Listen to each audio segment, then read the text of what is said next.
Hey, welcome back to the channel. So today I'm going to ask for a little bit of help with my gear setup. I think I'm looking for a new mid-range zoom is what I'm thinking I needed. Or do I need one at all? I don't know. Maybe by the end of this video I'll answer my own question. But I want to get your guys' thoughts about Sony's mid-range zoom lineup.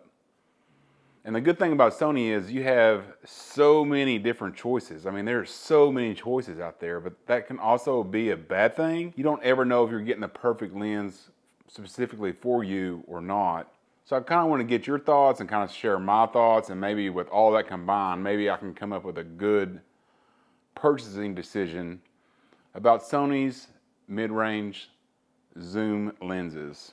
By mid-range, I'm talking about a zoom range anywhere from 20 to 70. I really want it to be 2.8 because 2.8, and then I want it to be fairly light and compact because I'm going to be taking this with me when I go to travel. And to me, any kind of weight savings is super beneficial. So anyway, just to kind of start off with my bag and kind of how I want this to fit in. I currently have a 16 to 35 f2.8 GM Mark II lens, and that's what I use for almost all of my videos that I do. I use the APS-C version, and Tamron, it's like 15 to 35, or I use the 16 to 35 from Sony. So I'm always going to have that wide angle zoom lens. That's going to be my standard lens that I go to for any kind of video. So I think that that's always going to be in my bag.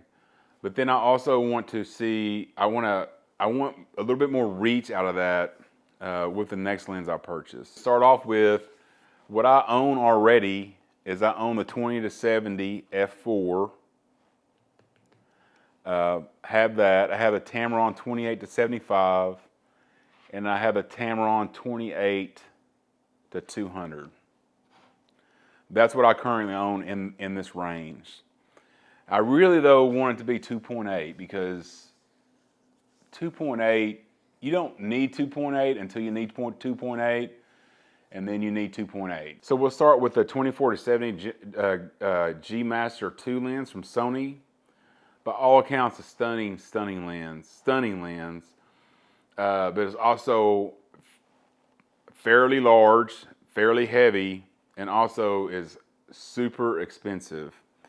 Now I'm going to rule this one out right away just because of the expense and the size. For me, I'm not a professional. That lens just ain't going to be worth it for me. A 24 to 70 or 28 to 70, I have this Tamron here.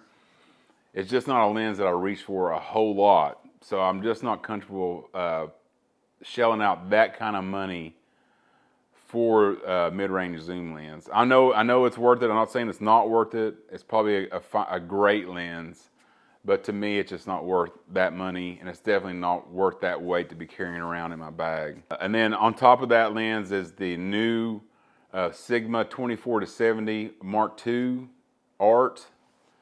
And again, if I was going to pick out between the G Master and the Sigma lens, I would definitely pick the Sigma lens, just because it's like $1,000 cheaper, and that is a lot of money. But just again, the size and weight is just a little bit too much. It's just, if I want to go traveling, I'm not going to want to put that thing in the backpack and walk around forever with it. It's just a little bit too big for me, I think. Another lens I was considering is the 24 to 50 G lens. It's a 2.8 lens. By all accounts, a great lens. And I think when that lens first came out, there was a lot of questions like, why are they making this lens? But I think as it came out and people started using it, I think that it's become fairly popular with people. And so I'm really interested in that lens, but I know that I'll have the 16 to 35 with me. I know that I'll have that lens with me. So I'm not sure because I have the 16 to 35, whether the 24 to 50 makes much sense. There's going to be too much overlap with that lens. So I think that one might be out. It is a little bit more expensive than any of the third-party lenses. But, you know, every Sony lens that I've ever bought, I've not been disappointed in buying the Sony lens. Let's just put it that way.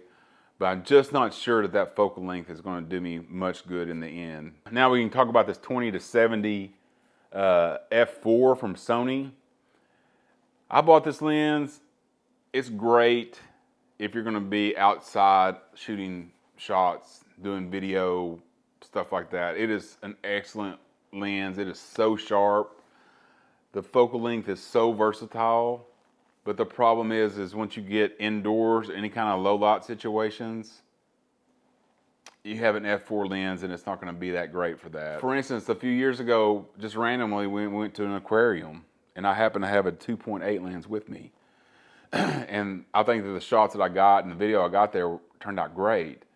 I'm not so sure that it'd come out very good at all with a 20-70 f4. That'd have been the only lens I had with me. I just don't think that'd come out good. Yeah, this is an excellent lens. Would highly recommend it to anybody, but it's kind of fallen out of favor with me just because it's a f4. Not because of the blurry black background, but because of light gathering. That's the main thing. Okay. We'll talk about Tamron a little bit. They have a 28-75, and they have this is what this is. This is the original one, and they also have a 28-75 Mark II, and it's from what I can tell, about the same size as the original, but it has a lot more bells and whistles that go along with the lens. And again, this has been a good lens for me, and I cannot complain with its performance. And maybe the play here is just to use this old one. I don't know, but something just tells me that maybe I'd want something new, and maybe that the 28-75 Tamron Mark II might fit the bill. It's a little bit. Sometimes I've noticed with the Tamron is sometimes it shifts the white balance just a little bit to look kind of off, maybe just a little bit on the warm side, and maybe that's what I just kind of don't like about this original one.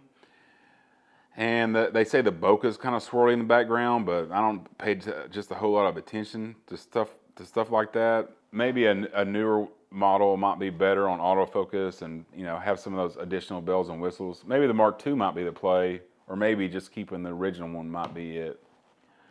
Now I do have this Tamron 28-200, and I'm going to the beach here in a few weeks. This will be a perfect lens for using out on the beach. I'm definitely taking this lens. It has a appropriate time and place where this is probably one of the best lenses that you can take with you.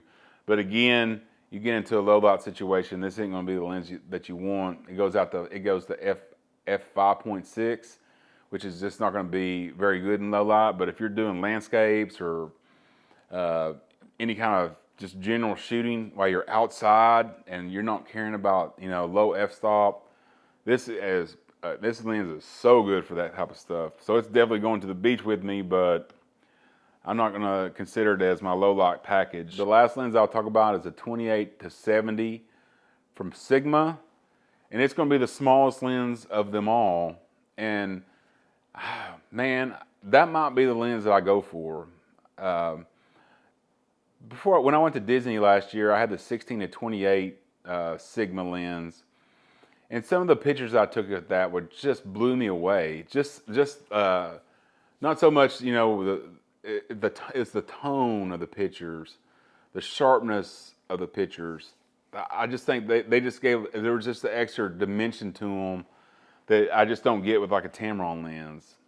That's at least what I saw with the 16-28. I'm thinking the 28-70 might be along those lines of, you know, photo quality, and that's something that really interests me.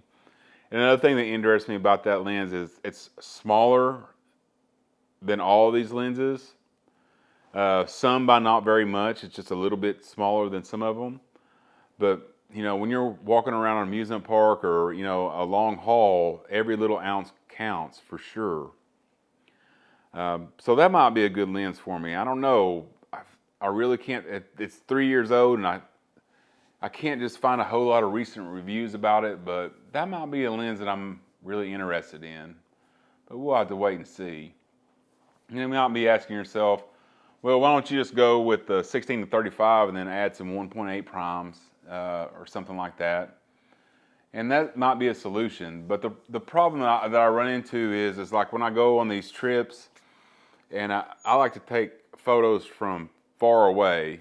So I'm always, even with the zoom lens, at the very end of the zoom range, no matter what lens I have on there. And the photos I like to take are of the Palm girls when they're done with their routine and the family's kind of getting together. I like to kind of sit in the background and snap shots of them. They don't know that I'm taking their picture, but I'm over there in the background, you know, getting a candid photo. And what I noticed is the last Mother's Day, they all posted like this montage on Instagram about their moms with photos. And I had taken like 4 to 6 of those photos. Those are the photos that I've taken, and that's what they chose to share on Instagram, which is really awesome, you know? Those are the photos that I've taken, and with a prime lens, you know, you're either going forward or back, and you're trying to adjust your shot. I don't like doing that. I like standing in one spot, kind of out of the way, out of the fray, and being able to zoom in. So, and then I noticed that a lot of the shots that I took down in Disney were extended all the way out to 70 because I had that 20 to 70 f4 lens. So I think that I think that a perfect combo for me would be like a 16 to 35 and a 28 to 70, 28 to 75. So I'm thinking the Tamron Mark II or the Sigma 28 to 70. So anyway, that's just kind of my general rundown of Sony's mid-range zoom lenses. Man, there's a lot of good choices. I don't know that you can go wrong with any of them. And I'd be really, really interested in what you think about which Sony mid-range zoom is perfect for you and why. So I'm just out here shooting today. I kind of set this up just to see how it would look. And let me know how it looks down in the comments below. So hope you've enjoyed the video. If you've enjoyed it, make sure you drop a like. If you want to see more videos like this, hit the subscribe button. Thanks for watching, and we will see you on the next one.